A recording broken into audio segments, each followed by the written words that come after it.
Hi friends, പുതിയൊരു വീഡിയോയിലേക്ക് എല്ലാവർക്കും ഒരിക്കൽ കൂടി സ്വാഗതം.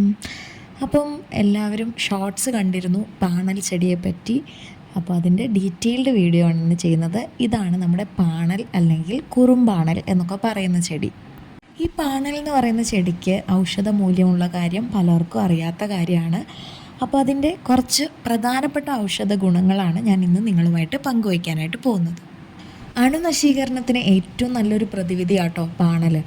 അതാണ് ഇതിൻ്റെ ഏറ്റവും വലിയ പ്രോപ്പർട്ടി. അതായത് സാംക്രമികമായ രോഗങ്ങൾ, ബാക്ടീരിയൽ ഇൻഫെക്ഷനൊക്കെ വരുമ്പോഴാണെങ്കിലും ഈ പാണലിൻ്റെ ഒരു അത്ഭുത ശക്തി നേരിട്ട് അനുഭവിച്ചറിയേണ്ടത് തന്നെയാണ്.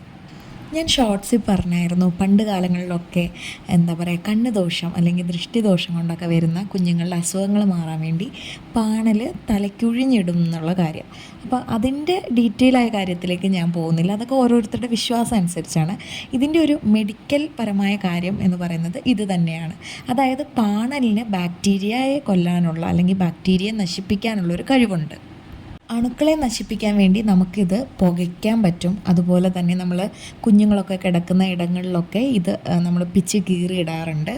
അതുപോലെ തന്നെ ഇത് ഉപയോഗിച്ച് കുഞ്ഞുങ്ങളെ കുളിപ്പിക്കാറുണ്ട്. ചൂടുവെള്ളത്തിൽ പാണലും കൂടെ ഞെരടി പിഴിഞ്ഞ് കുളിപ്പിക്കാറുണ്ട്. ഇതിൻ്റെ എല്ലാം പ്രധാന കാരണം എന്ന് പറയുന്നത് ഈ പാണലിന് അണുക്കളെ നശിപ്പിക്കാനുള്ള അതിൻ്റെ ഒരു പ്രത്യേക കഴിവ് തന്നെയാണ്. കരൾ സംബന്ധമായ രോഗങ്ങൾക്കൊക്കെ നമ്മൾ പാണൽ ഇൻറ്റേർണലി കൊടുക്കാറുണ്ട് കേട്ടോ, കഴിക്കാനായിട്ട്. അതുപോലെ തന്നെ നമ്മുടെ ശരീരത്ത് ചില മുഴകളൊക്കെ വരാറില്ലേ, ചില കൈകളിലൊക്കെ ഇങ്ങനെ ചെറിയ ചെറിയ മുഴകളൊക്കെ വരും. അങ്ങനെയുള്ള സമയത്ത് നമുക്ക് പാണൽ അരച്ചിടാനായിട്ട് സാധിക്കും. അങ്ങനെ ഇതിനെക്കൊണ്ട് ഒരുപാട് ഗുണങ്ങളുണ്ട്. അപ്പം വായുവിലുള്ള അണുക്കളെ നശിപ്പിക്കുന്നത് വഴി സാംക്രമിക രോഗങ്ങൾ തടുക്കും എന്ന് ഞാൻ പറഞ്ഞു. അതുപോലെ തന്നെ നമ്മുടെ കുഞ്ഞുങ്ങളിൽ വരുന്ന പനി, ചുമ, കഫക്കെട്ട് ഇതൊക്കെ ഇങ്ങനെ വിട്ടുമാറാതെ നിൽക്കുകയാണെങ്കിൽ നമുക്ക് അതിന് ഏറ്റവും നല്ലൊരു മെഡിസിനാണ് ഞാൻ ഇനിയും പറഞ്ഞല്ല, ഫുൾ വീഡിയോ ആയിട്ട് കാണിച്ചു തരുന്നത് കേട്ടോ. അപ്പോൾ ഇതുപോലെ തുളസി ഇല എടുക്കുക. കൃഷ്ണ തുളസിയാണ് ഏറ്റവും നല്ലത്. ഇതിപ്പോൾ വെള്ള തുളസിയാണ്. കൃഷ്ണ തുളസി കിട്ടുകയാണെങ്കിൽ അത് ഒരു പിടി തുളസിയില എടുക്കുക. അതുപോലെ തന്നെ കുഞ്ഞുങ്ങളൊക്കെ ഉള്ള വീടുകളിൽ കാണുന്ന ഒന്നാണ് പനിക്കൂർക്കലിൻ്റെ ഇല. അപ്പോൾ ഇവിടെ പനിക്കൂർക്കൽ വളരെ കുറവാണ്. അപ്പോൾ ഉള്ളതിൽ നിന്ന് എടുക്കുന്നതുകൊണ്ടാണ് ഇലയിൽ കുറച്ച് വിള്ളലും കീറലും ഒക്കെ കാണുന്നത്. അപ്പോൾ ഇതാണ് നമ്മുടെ പനിക്കൂർക്കയില. പനിക്കൂർക്കയില എല്ലാവർക്കും അറിയുന്നൊരു ചെടിയാണെന്ന് വിശ്വസിക്കുന്നു. അപ്പോൾ ഇത് ഞാൻ പാണലും പനിക്കൂർക്കലും തുളസി ഇലയും കൂടെ നല്ലതുപോലെ കഴുകിയെടുക്കണം. അതായത് അതിൻ്റെ പൊടി അംശങ്ങളോ പിന്നെ അതുപോലെ പ്രാണികളോ ഒക്കെ ഉണ്ടോയെന്ന് നല്ലതുപോലെ നോക്കിയതിന് ശേഷം അത് കഴുകി വൃത്തിയാക്കി എടുക്കുക.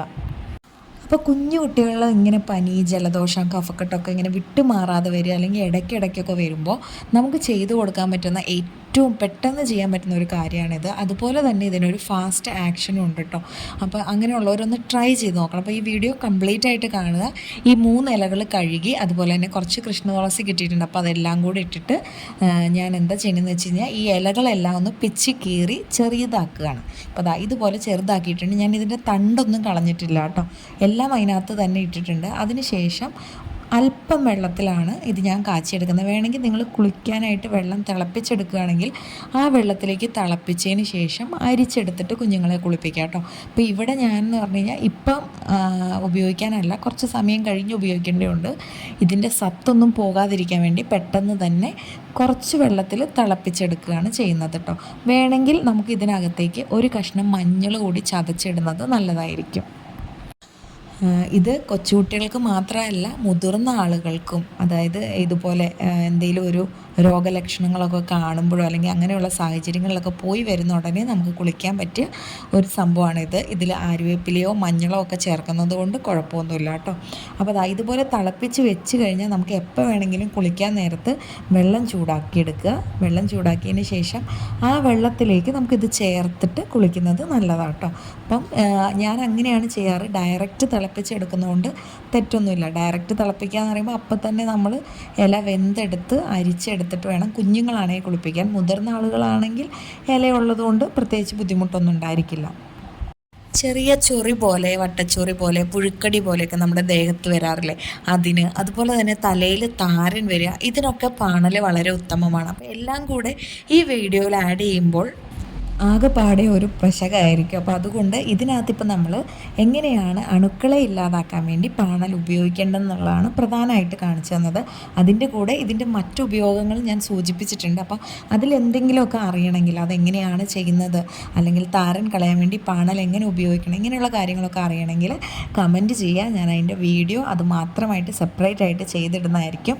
അപ്പോൾ ഇത്ര അത്ഭുതകരമായ ഒരു സസ്യം നിങ്ങളുടെ വീടിൻ്റെ എവിടെയെങ്കിലും ഉണ്ടെങ്കിൽ അതിനെ സംരക്ഷിക്കുക, ശരിയായി ഉപയോഗിക്കുക.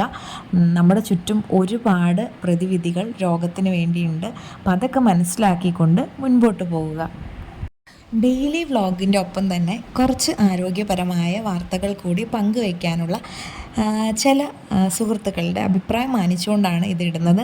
അതുകൊണ്ട് തന്നെ വീഡിയോ ഇഷ്ടമായാൽ നിങ്ങൾ ലൈക്ക് ചെയ്യാനൊന്നും മറക്കരുത്. ഉപകാരപ്രദമാണെങ്കിൽ മറ്റുള്ളവരിലേക്കും കൂടെ ഷെയർ ചെയ്ത് കൊടുക്കുക. വീണ്ടും നല്ല നല്ല അറിവുകളും നല്ല നല്ല വീഡിയോകളുമായിട്ട് കാണും. അതുവരെ എല്ലാ കൂട്ടുകാർക്കും ബായ്.